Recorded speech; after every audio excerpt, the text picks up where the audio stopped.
where brevity is paramount.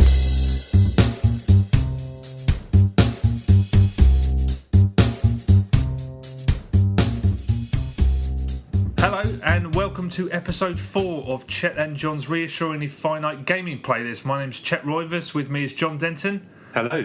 And we are a couple of long-term, very prolific games journalists. OXM, Games Jam, Telegraph. You probably read us over the years. Yeah, there you go. Basically, what this podcast is, if you've not listened before, is every week John and I compile a list of the 10 games we've been playing the most, and then we go through them one at a time from 10 to 1, with the number ones being the games we've been playing the most. We don't share the list beforehand, and although it can be anything, 5 minutes on an iPhone game, although because me and John are lucky, privileged enough to write about games for a living, it's going to primarily be new and upcoming stuff. So we're going to stay current.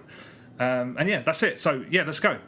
Let's get cracking. Right, my number 10 this week is Wipeout on the Vita, on the PS Vita. Shit, that's my number 10 as well. I actually, weirdly, because I've worked on Xbox magazines, on 360 then 360 Zine for, I've been in Xbox for about 4 years.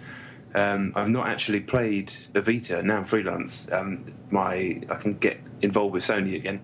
Anyway, so I decided to play one in the shop today. I went to Game Station and I spoke to the man in the shop about deals and things like that.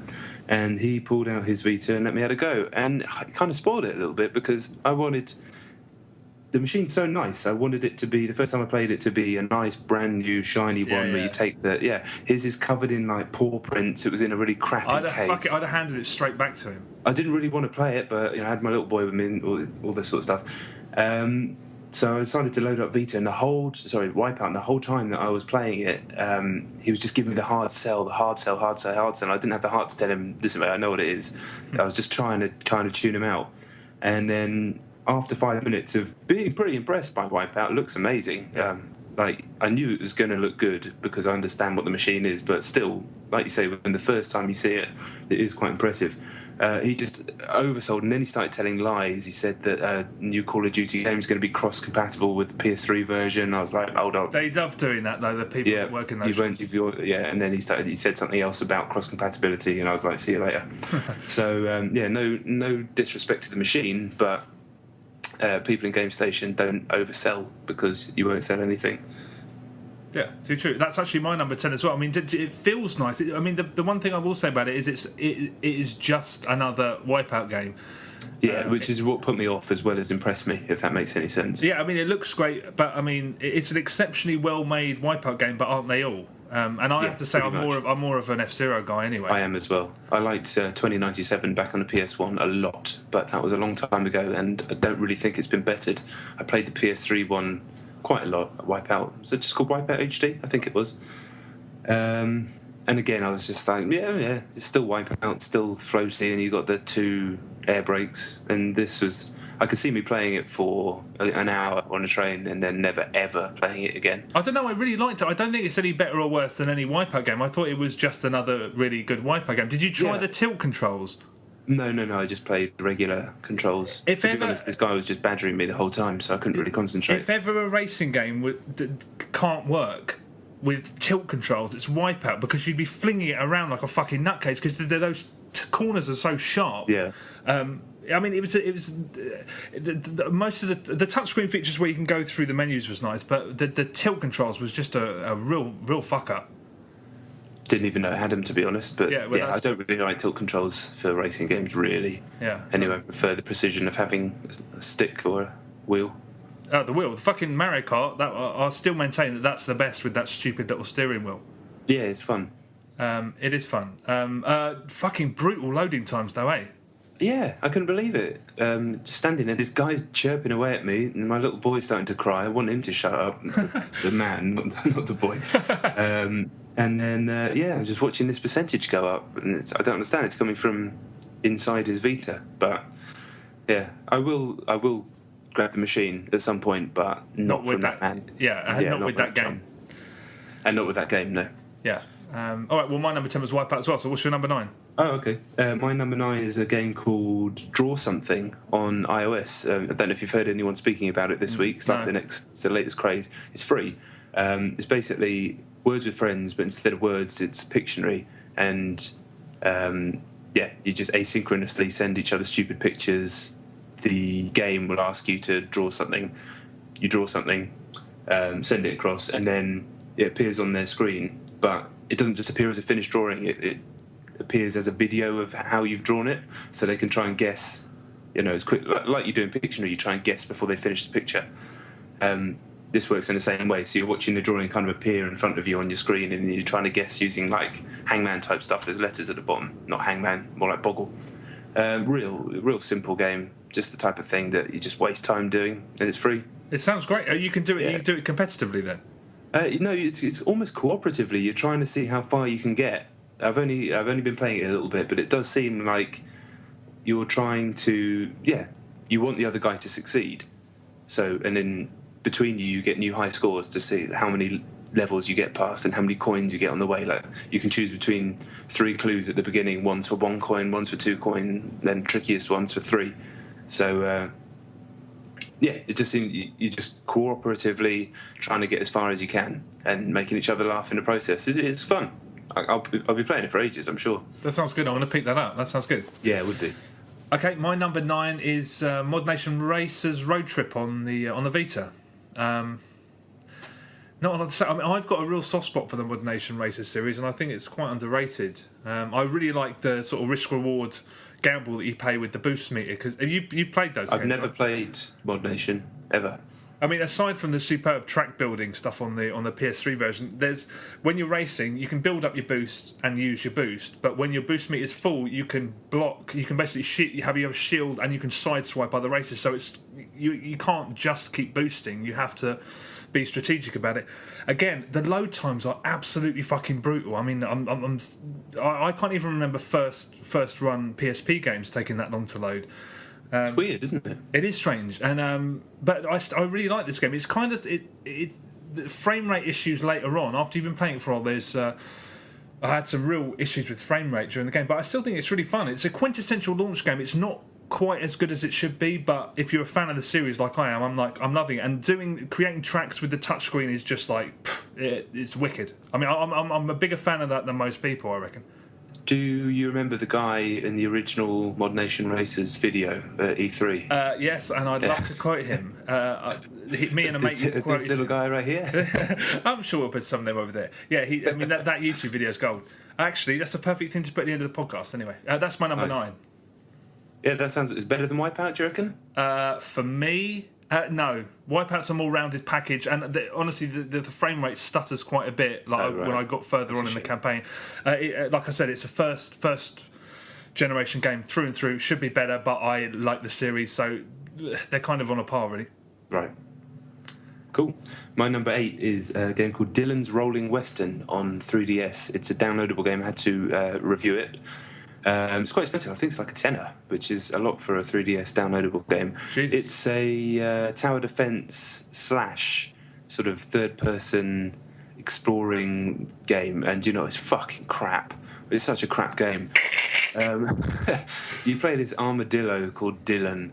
He's like a drifter cowboy, and he drifts into town and has to... there's just so many stupid words. I don't want to have to say them all. Basically, he has to protect these things called scruffles, which are like pigs, from groks, which are rocks. And to do that, he's standard tower defense shit. Well, you think it is. So you go around, get the resources, and then build up towers. And then you'd think that they deal with the rocks, but no, they don't. They don't do anything. They're basically pointless. So you have to scoot around the level using a stupid drag down on the stylus, then let go boost system to make your twat armadillo roll about. And then you have to go up to each grok, which is just a big rock with a face, roll at it, and then it cuts to a mini game where you fight a load of little groks in a space or somewhere. I don't know where the fuck you are. And all you do to beat them is do that same roll thing. And that's the whole game. And apparently there's over 20 hours of gameplay in this game. I didn't want to play it for more than 20 minutes. It just made me want to... You were paid to review it. What did you give it? I gave it 40-something%. Yeah, it's crap. A fucking tenner, though. I presume you can get like a trial. No. I don't think there is a trial. It's got nice production values. It looks like it's going to be a high-quality Nintendo game.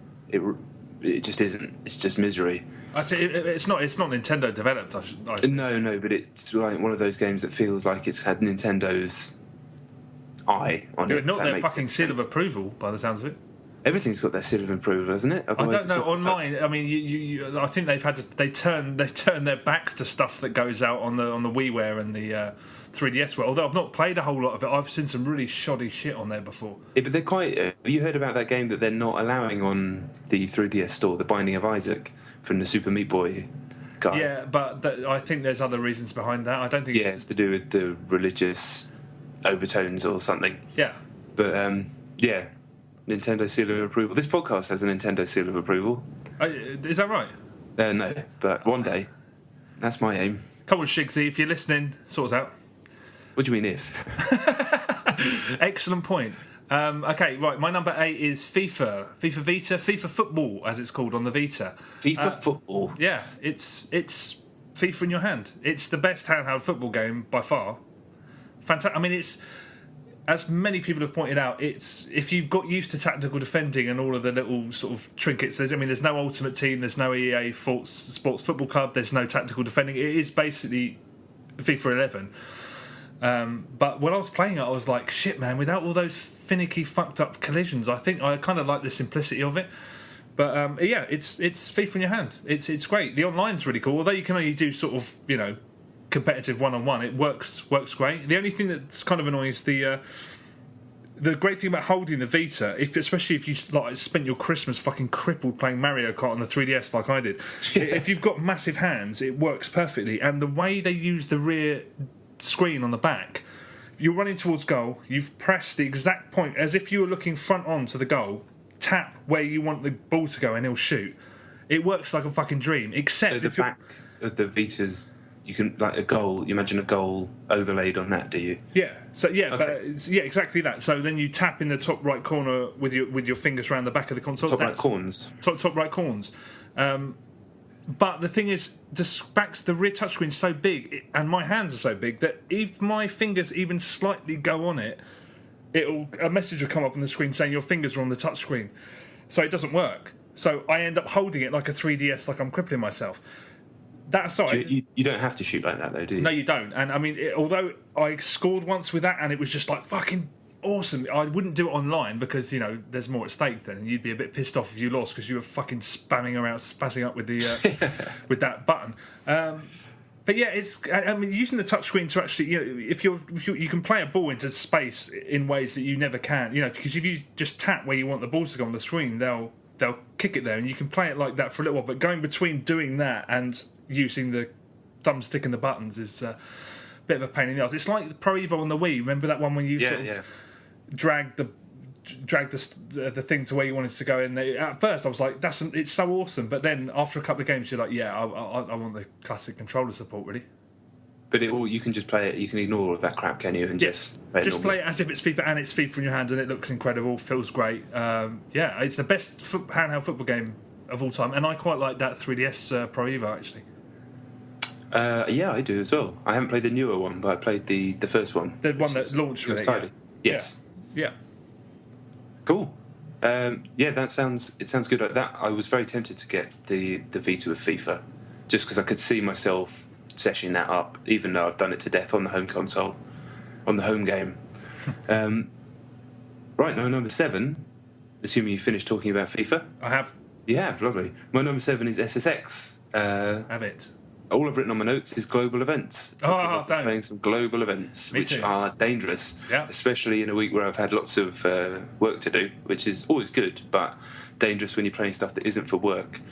For people who don't know about how the global events work, I use this word a lot in this podcast, too much, asynchronous multiplayer events, where, what's the best way to describe it, where you kind of set times amongst huge amounts of people, and everyone can play it at their own pace. And people, you can create them yourself. There's a certain, you pick a spot.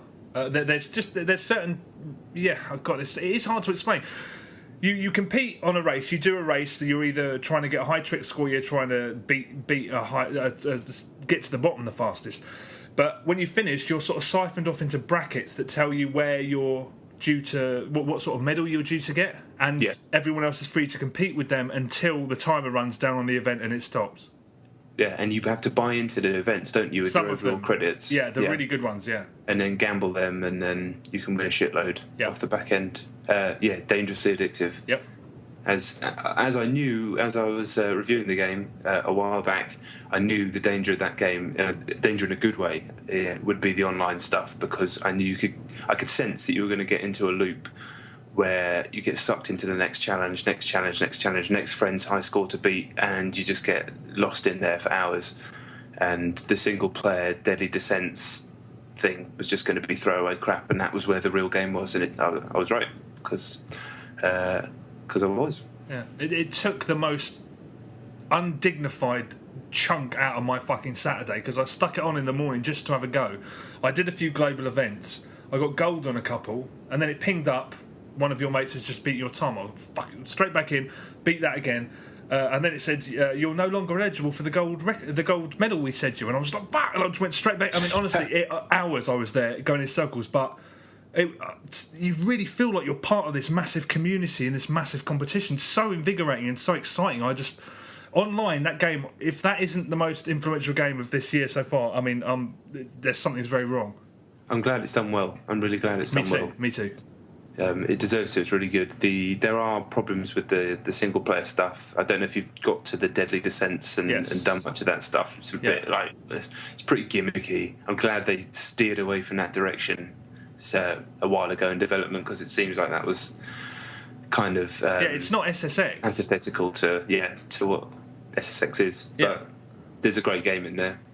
Yeah, I like the Deadly Descents, because I'm a real. If there's any kind of game that I get really stuck into, it's games that I'm constantly restarting and constantly dying and constantly, fast restart rubbish. Well, not rubbish, but stuff that involves you to keep restarting, like beating high score times on stuff. Trials like HT style. Yeah, exactly.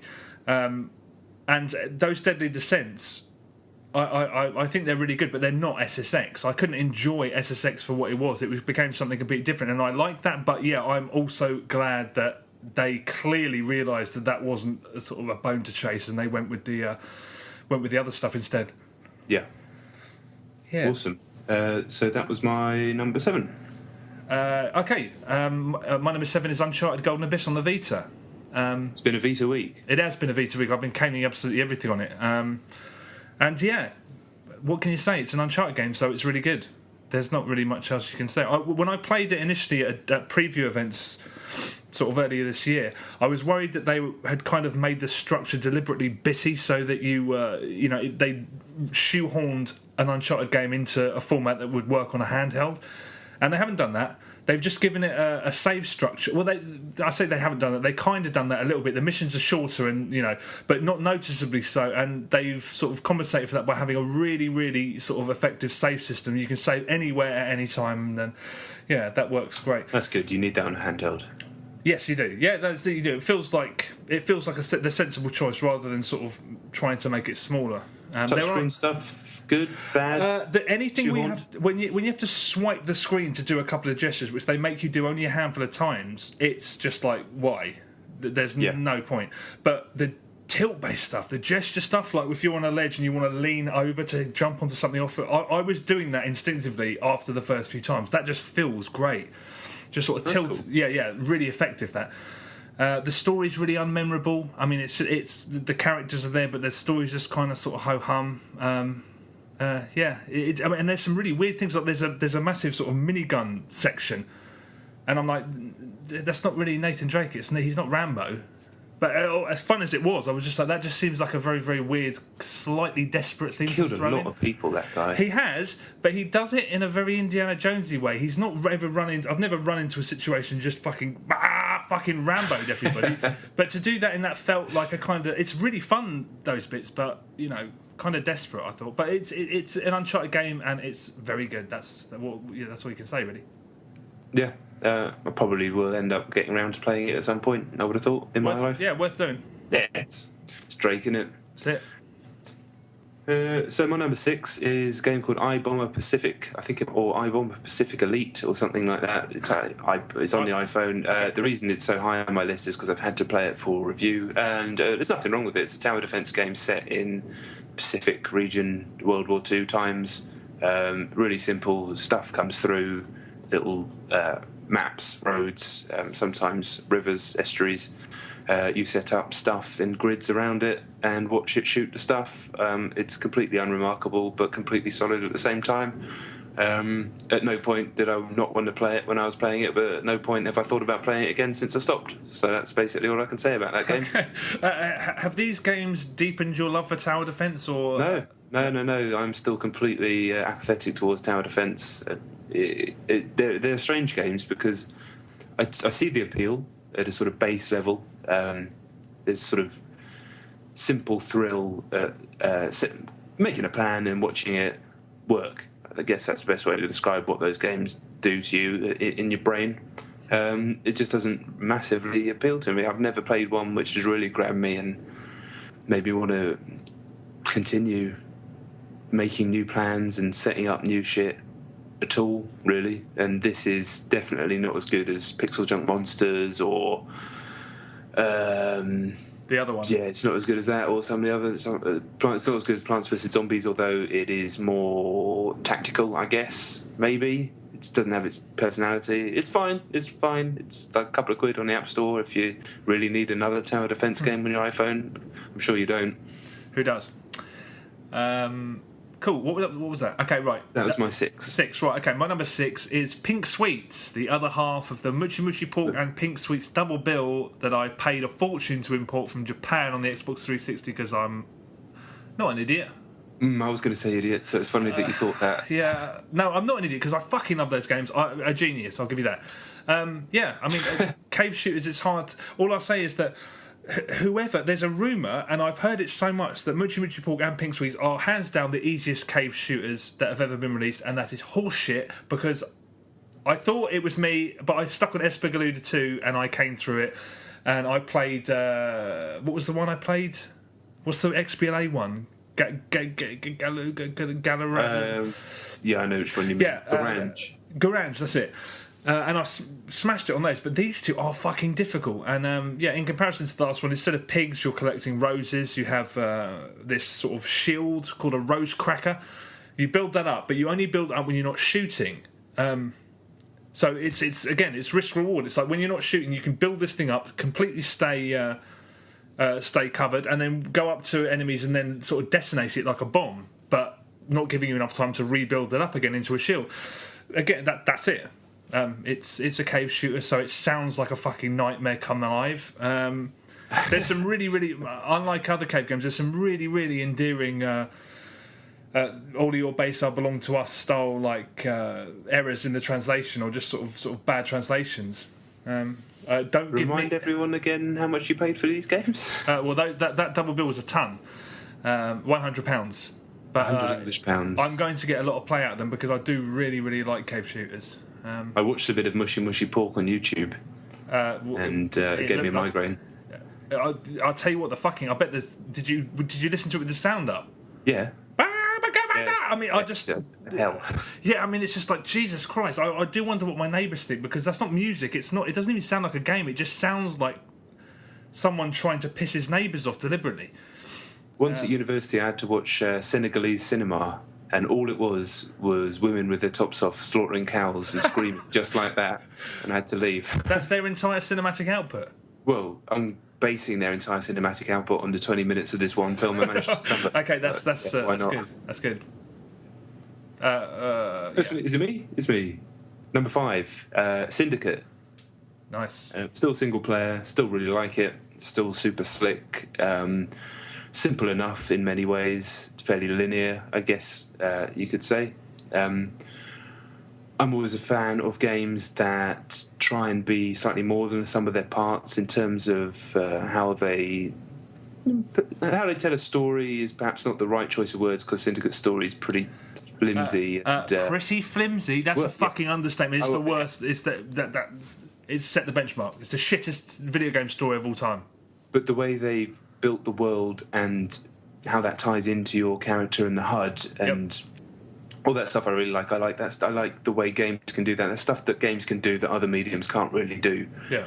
And Starbreeze are masters of that, really. And that, coupled with the really cool breaching stuff and the flow of the combat, is just. I'm still really into it. I still think it's damn fine shooter. And when I manage to clear my schedule, I'm sure I'll be able to get to the end of it and then finally get onto some co-op as well. You need to do that because co-op is special, and it's. I'll talk more about that in a bit. Okay. Where are we? Number 5. My number 5 is Street Fighter Cross Tekken, which I played the full version of extensively over the last few days, and it's pretty great. As I think every review I've read has pointed out, it is almost the exact halfway point between Street Fighter 4 and Marvel vs. Capcom. When I did the tutorial, which is really it's actually quite short. You've done it, right, with Dan making those stupid wisecracks. It's my number one this week, so I've played a lot. I thought it was just. I was like cross cancels, cross assaults, launchers, assist gems, boost gems, quick combo. No, but there was so much information. I was like, Jesus Christ Almighty! I'm never going to be able to remember all this. Despite the fact that most of them are mapped to 2 buttons, and it's really simple. After I reckon about 5 games, I was like, I've got it. I've nailed it. Yeah, it's not difficult to play, but that tutorial, I mean, they say, it's quite funny that they say that a lot of it's been designed to help newcomers, and then they launch that tutorial at you. That made me want to quit gaming. I have a soft spot for Dan, so I'll kind of forgive him anything. Oh, yeah, no, I was happy. In fact, he was the only one that dragged me through it. When they started talking about cross-counter, some people can speak like that. It's a special language that the true fighting game fans, they can speak like that. That's fine. Have you ever read them talk about fighting game fans talk about fighting games on a forum where everything's abbreviated? Yeah. And I'm just like, what? I wish I knew what the fucking hell that meant. I actually went on Wikipedia before I wrote my review for Video Gamer to look up every single bit of jargon about fighting games, and most of it's really simple stuff that you and I know without knowing the words for, if that makes any sense. Tactics that we play every single time, but I guess we're not involved specifically in the community, so we don't really talk like that. But I mean, like I say, it's my number 1 this week, so I've been playing the hell out of it. I really like how they managed to incorporate Tekken's essence with the juggles into Street Fighter's engine. And even though none of the inputs are right for the likes of Law or Kazuya or King or any of their moves, they still make sense in a Street Fighter context. So once you've spent 5 minutes in the menu picking out their signature moves, they work just as well as chucking a fireball or throwing a spinning bird kick, I find. I like the way that they're different as well. They do feel different to the Street Fighter characters. Yeah, they do. In not only just stuff like not having fireballs, but even the way their combos work. They're more chain heavy rather than the way that the Street Fighter characters, you have to link everything. You can be a bit more sort of slap happy on the buttons with some of the Tekken characters. It seems like it's really well balanced. I'm unsure about the gem system. It feels like it might be one system too much. I have a feeling that although on the surface I experiment with lots of the gems, I'm worried that somewhere, because there's so fucking many, somewhere down there's a combination that's going to be an exploit that's going to cause headaches for fucking ever. Yeah, it felt like there was nothing specifically wrong with it, but when I dived into that editing screen, it was completely overwhelming. Even once I figured out that a lot of them are actually the same, it's just the inputs were different. Yeah. It just felt like the game was strong enough to not need this extra layer. That's how it felt for the first. God, I probably put 10 hours at least into it. Online, I don't know if they fixed it. I've not played it today. It's out now in the States. It's been out since yesterday. No, I played it today and the sound's still fucked. The sound's still fucked. Yeah. That is a real problem. There's other issues with DLC on the disc and stuff people are moaning about. It's a fine package for the price you pay for it, as far as I'm concerned. You can argue with that. That's another issue. On this game, I've got no real problem with it. Yeah, I mean, there is so much content. People in there, and yeah. Yeah, I mean, I was happy with it as a package. I'm interested in that whole argument because I always am a bit sceptical when people take like a whole day to respond to a complaint. So when Capcom came back and they said stuff that sounded quite valid, but then again, they could have put a spin on it and whatever. And Capcom have been notorious in the past for doing stuff like that. So I mean, I don't know. I mean, but if you want to buy that game, there's no reason not to get it because you're getting your fucking money's worth, no question. Yes. Yeah, I agree with that. There are some instances where having DLC on the disc and day one DLC, all that stuff, I mean, I'll talk about something in a minute to do with that. But in this particular instance, like you say, it's best to try and forget about that and be like a normal punter who wouldn't even know that stuff existed and just pay for the game because there's a huge chunk of game in there and Yoshihiro Ono fighting game. That guy's the business. No doubt. It's me again, isn't it? It is.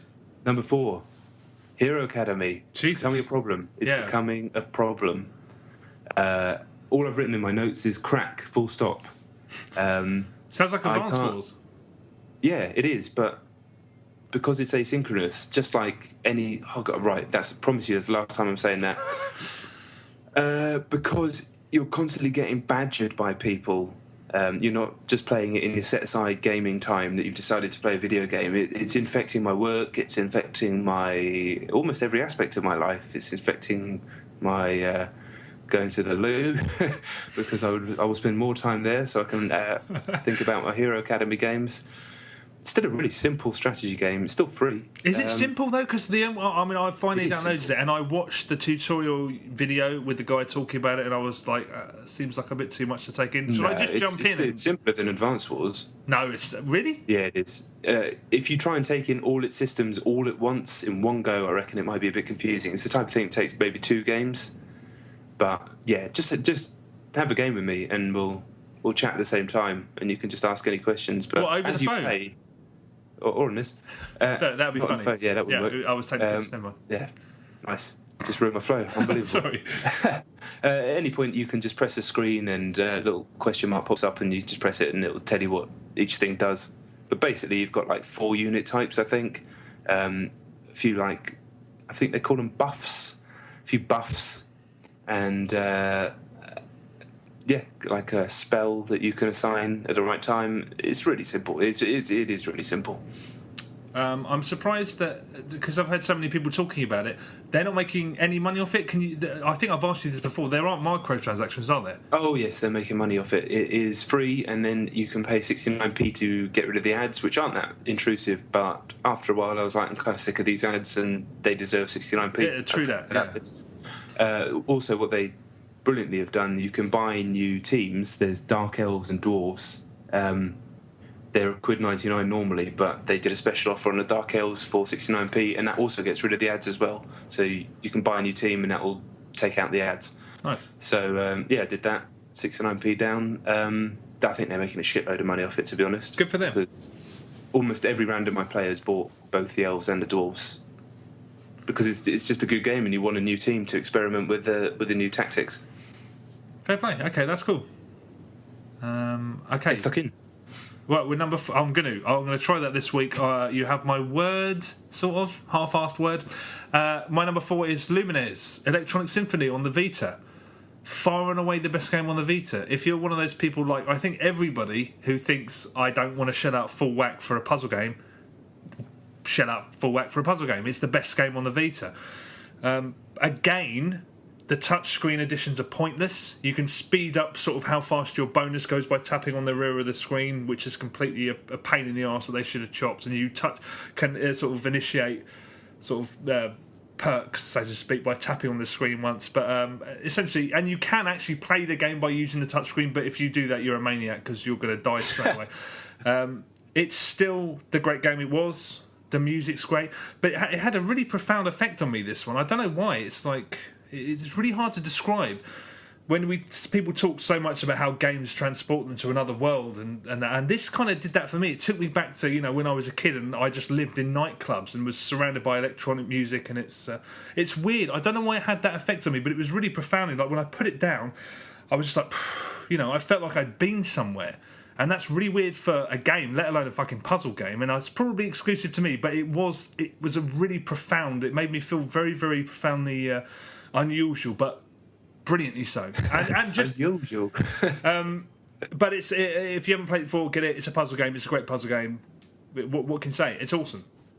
that was a fantastic description. But description of how it made me feel. It's not. If I'm trying to describe to someone who's thinking about getting it, I don't know if that's the greatest description because. Oh yeah, but you can only describe how it made you feel, and that is a game traditionally that does make you feel more than just sliding blocks around. Well, Mizuguchi's stuff. Yeah, I mean, just the way he emphasises music is very, very powerful sometimes. Is it the best Lumines then? Yes, it's the best. I mean, it's better than 2 with Black Eyed Peas and all that shit. Yes. Oh God. Black Eyed Peas. Yeah, Lumines 2 has some horror shows in it. Yeah, Black Eyed Peas. That's all I can remember. Hoobastank. Hoobastank was in Lumines 2. I don't even know who the hell that is. They're like a softish rock, American college rock kind of. Is that rock with a W? Yeah. Sounds great. Why is rock music in it anyway? I think they wanted to branch appeal out to a bigger market, and didn't really work. Yeah, this is all like techno and trance, and there's a couple of sort of tunes. There's a Chemical Brothers tune in there. There's a couple of stuff. It's only block rocking beats. I'd rather have had a bit of horsepower in there, but the track selection's really great. It's just I fucking love it. The only thing is that playing a game that does take a long time. That's not a game to play on the bus. Which is weird that it's on a handheld. I don't know, again, whether this is exclusive to me. The first game I played lasted well in excess of 70 minutes. I don't know whether... that's always been the case with that game. I'm pretty good at it, but I don't know if that's... did you find that on the PSP one? Yes. Once I got the hang of it, games took a long time. 70 minutes well spent, I might add, but yeah, there you go. Yeah. I guess that's why you get sucked into that trance, because it takes so long to play. And it felt like 5 minutes, honestly. Right, talking of getting sucked into trances and all sorts of transcendental nonsense, my number 3 is Alan Wake's American Nightmare, Alan Milkshake's American Nightmare. Nice. First off, I hate this game. What? For a very specific reason. The save system didn't work. Not only did I play the trial and then decide to upgrade to the full game because I enjoyed the trial, and it made me restart the entire game, thus having to redo the first almost hour. I then continued on that game to play for basically half the game's duration, went back to it, and it had not saved any of my progress. I had to then reload the chapter that I was on. So it remembered that I got to that chapter that I was on halfway through the game, but it didn't let me continue my story. So I restarted at the chapter I was on, and it gave me none of the guns that I'd picked up along the way. So all I had was one pistol. Bear in mind, I picked up one pistol with like a few bullets, and bear in mind I picked up shotgun, hunting rifles, all sorts of other stuff by this point in my game that I've been playing before. So suddenly I was up shit creek. I managed to get through a very tricky situation just having a pistol, thankfully, and now I've played more of it and I'm back. It just feels like normal. It is saving now, but that's really sketchy and not really acceptable. I don't know if anyone else has had that problem. It may have just been a one-off with me, but from my own experience, it pissed me off no end. Oh, but you're still going to complete it, right? Yeah, no, I passed it. I'm right near the end now. I was hoping I'd be able to finish it just before this podcast, but I didn't quite manage it. But I'm on the third. You understand that it loops. Yeah. The story loops 3 times. Each time it gets shorter. You have to do less of the gibberish, less of the kind of fetch questy stuff. I'm halfway through the third time through. I reckon I'll be done in 25 minutes. I like it. I'm starting to actually get my head around what the story's about this time, much like the previous games. It's a game about writer's block, but it's told better this time. And even though the dialogue is largely shit and the acting is at times atrocious, not from Mr. Wake but from his co-stars. Oh yeah. The actual way, I think this is my reading of it anyway. The way it's kind of tied in with the idea that he's writing this episode of, it's called Night Springs, I think. What's the program that it's like that begins with an O in real life? The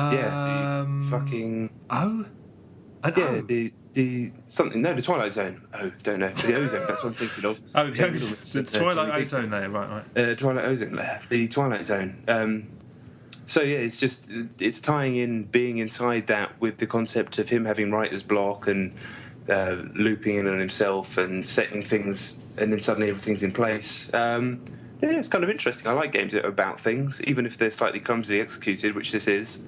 So it's better than games that are just about going to a place and killing a thing. Well done.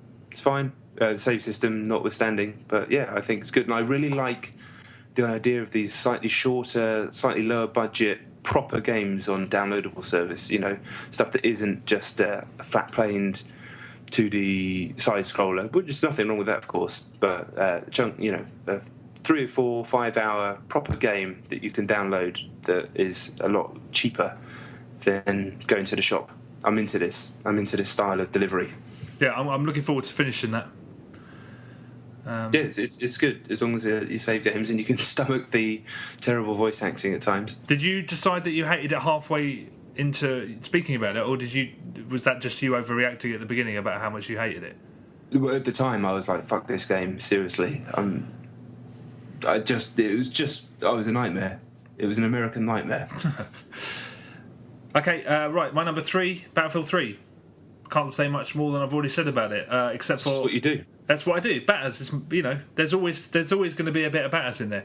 All I'll say is DICE, that fucking patch you promised us in like 1988, sort it out, because I'm getting really fed up of people just killing everybody with MAVs non-stop. It's getting annoying. Sort it out. But otherwise, you and me boys, I love you. Don't stop doing what you're doing. Just do it quicker. Batters all day. Batters all day. Batters till I die. Number 2 for me is, I'm sure, something on your list as well, Mass Effect 3. It's not, and avoid the fucking spoilers. Oh, there's no spoilers, don't worry, because I haven't got anywhere, because all I've done is trying to sort my guy's face out.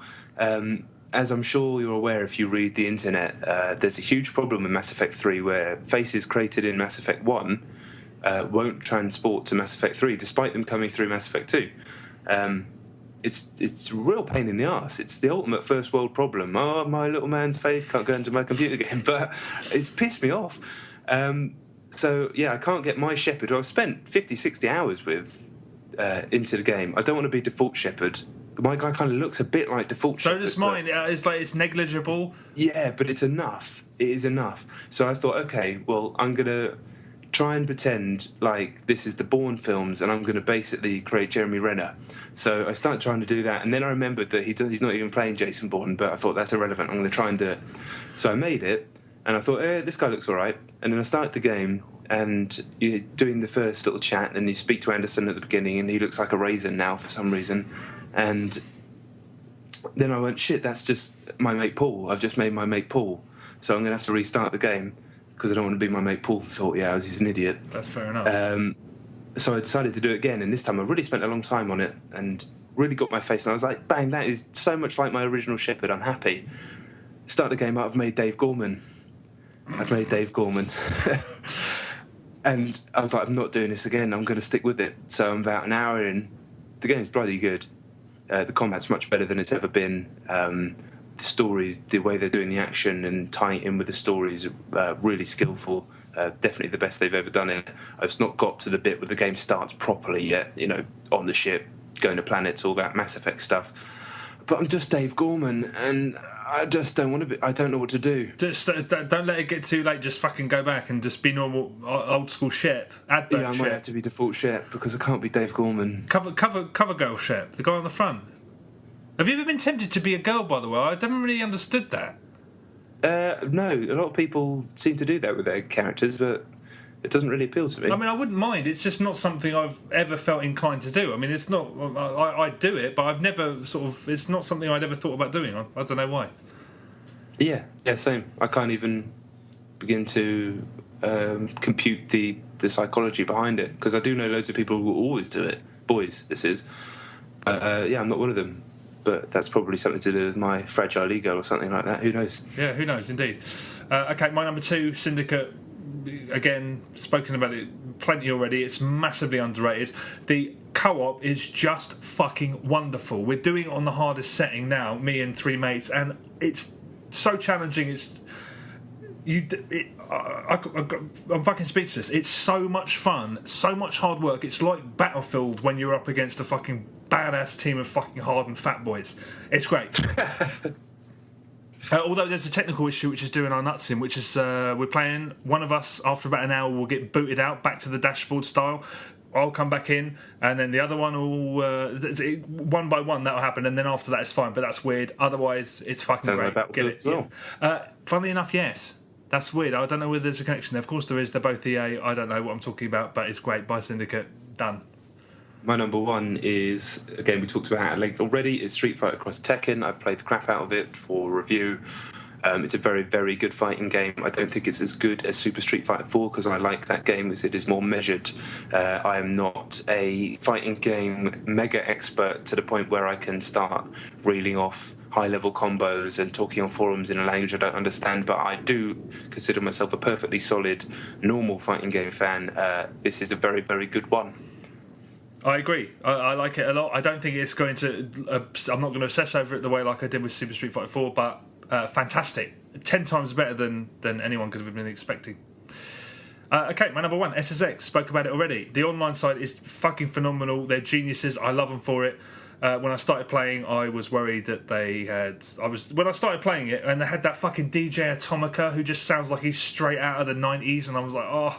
And then the Deadly Descents, and I was like, this isn't right.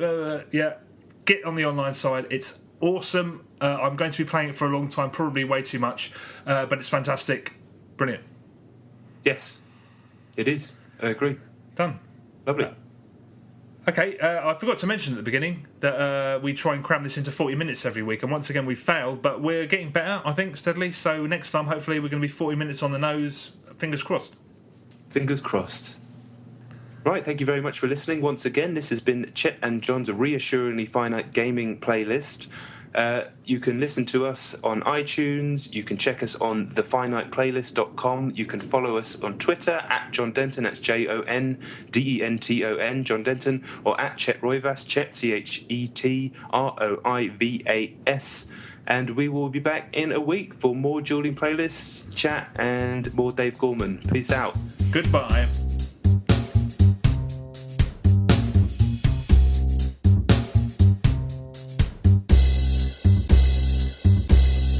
This guy needs a real race car, man. I'm sure we've got something better for him in here. All right, now we got to put in a background. Why don't we start with some mountains? Can you make some really big mountains? I think we can do that. I'm a fan of big mountains. I think we got something here for you.